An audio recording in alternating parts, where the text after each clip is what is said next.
وعن wanaagsan daawadayaal ku soo dhawaada wararkii ugu dambeeyay oo idin hayo calanka TV qodobada aad ku daawan doontaan wararkeenana waxaa kamid ah madaxweynaha dalka Jabuuti Ismaaciil Cumar Geelle oo ku sigtay in xabsiga loo taxaabo kadib markii ciidamadiisa ay afgambi sameeyeen haddaba sidee ayuu u dhacay afgambigii dhicisoobay ee lala damacsanaa Ismaaciil Cumar Geelle kacdoonka shacabka reer Jabuuti iyo marxaladii ugu dambeeyay ee dalka Jabuuti ayaan idin soo bandhigi doonaa dawladaha ka dambeeyay in Ismaaciil Cumar Geelle la afgambiyo iyo saameynta ay ku lahayd Kenya iyo Imaaraadka Carabta Ismaaciil Cumar Geelle oo ka shalaayay weerarkii uu Soomaaliya ku qaaday isagoona hadda liishii madaxweyne Farmaajo kadib markii uu arkay in dawladaha Carabta ay ka safteen iyagoona hadda isku dhinac noqday dhinaca kale madaxweyne Farmaajo Ismaaciil Cumar Geelle waqti telefoon ku wada hadlay iyadoona madaxweyne Farmaajo iyo isaga ay ka wada hadleen xaaladihii ugu dambeeyay ee dalka Jabuuti iyo sidoo kale sida ay isaga kaashan lahaayeen arrimaha amniga iyo raadgelinta Ismaaciil Cumar Geelle uu wada madaxweyne Farmaajo maalmo ka hor isaga oo soo celiyay dhul Soomaaliyeed iyo sidoo kale bangiga dhexe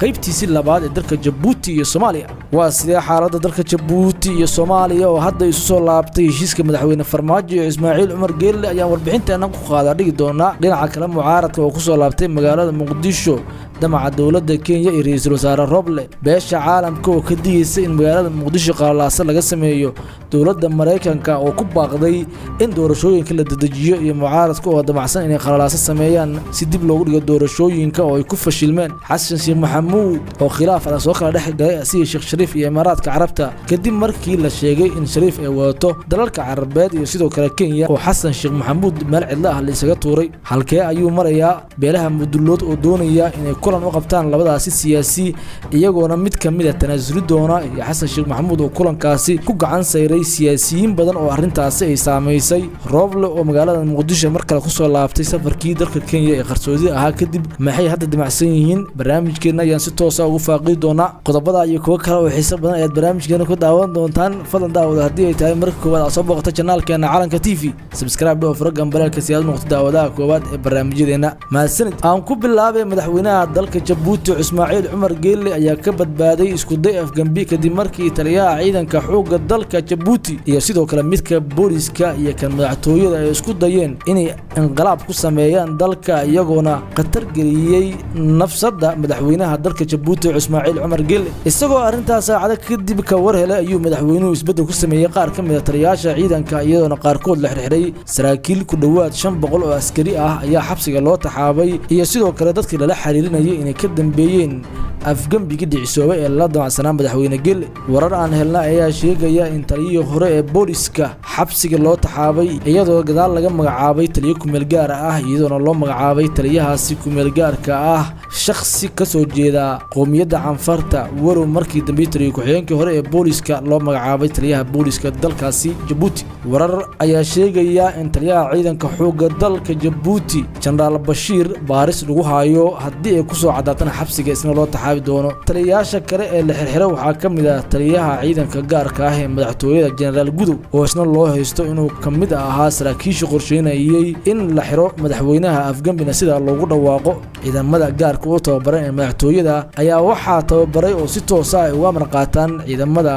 Faransiiska maadaama dawladda Faransiiska ay dhistay sidoo kalena ay maalgeliso sababaha loo dhisay ayaana lagu sheegay in madaxweyne Geelle ku hayaan madaxtooyada balse ciidamadii loogu kalsoonida badnaa ayaa khatar geliyay qalqalka amni ee madaxweynaha dalka Jabuuti ciidamo kamid ah kuwa booliska uu amray taliyihii booliska ayaa markiiba la wareegay TV-ga qaranka walow gadaal ay uga baxeen markii arkeen inuu fashilmay isku daygi ay ku doonayeen xukunka dalka inay kula wareegaan haddaba xaaladda Jabuuti ayaa hadda la sheegayaa inay tahay mid degan iyadoona hadda ay socoto baaris ay wadaan laamaha ammaanka iyadoona saraakiil badan ay baxsadeen kuwa kalena xabsiga loo taxaabay kacdoon culus ayaa ka jira dalka Jabuuti iyadoona dhawaan ay heshiiyeen iyaga iyo Soomaaliya kadib markii Ismaaciil Cumar Geelle uu arkay inay khiyaamo ku wadaan dalal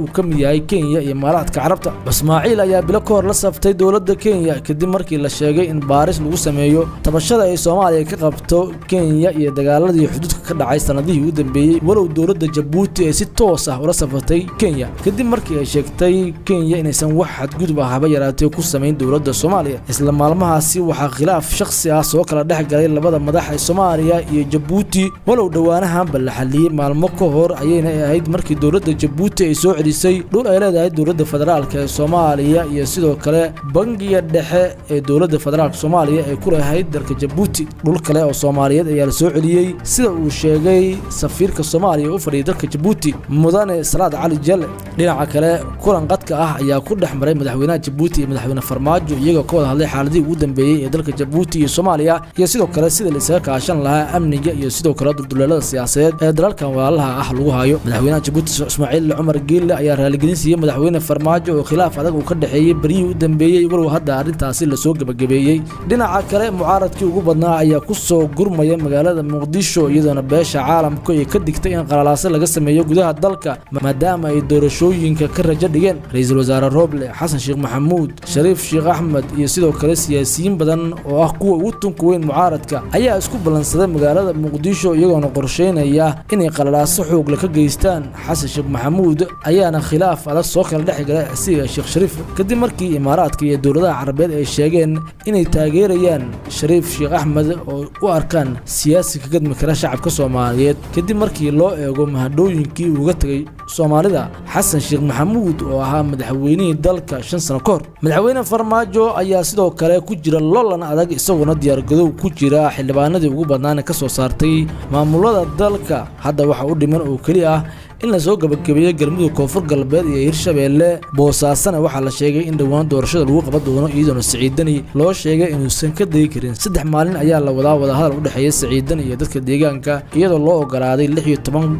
xildhibaan oo ka soo bixi lahaa magaalada Boosaaso 3 xildhibaan oo kamid ah 13 kalena madaxweyne Farmaajo meel loo dhigay magaalada Garbaharey ee gobolka Galmudug doorashadeeda ayaa madaxweyne Farmaajo isna saameyn xoogan ku yeelan doona iyadoo loo diiday Jubbaland in halkaasi wax saameyn ah ku yeelato xalay ayay ahayd markii ciidamada ilaahay dowladda Kenya ay tageen magaalada Ceelwaq si halkaasi ay xoog ula wareegaan iyagoona doonayay in doorashada meeshaas lagu dhigo balse ciidamada dowladda ayuu amar ku bixiyay taliyaha ciidanka xoogga dalka General Odwa inay magaaladaasi gaaraan waqti yar kadibna waxa halkaasi isaga horeeyay ciidamada Kenya Axmed Madoobe iyo Dini ayaa arintaasi niyad jab ku noqotay ra'iisul wasaare Roble oo dhaqaalaha ugu badan bixinayna guuldarro siyaasadeed ayuu u ahayd Soomaaliya ayaa xaalkeedu hadda faraha ka sii baxaya marka la fiiriyo damaca siyaasiyiinta mucaaradka ah ee dowladda federaalka ee Soomaaliya hadda halka waxa inooga wararkeennii habeenimo fadan daawad haddii ay tahay markii koowaad soo booqato channelkeena Calanka TV subscribe oo furgan balaalka si aad noqoto daawadaha koowaad ee barnaamijyadeena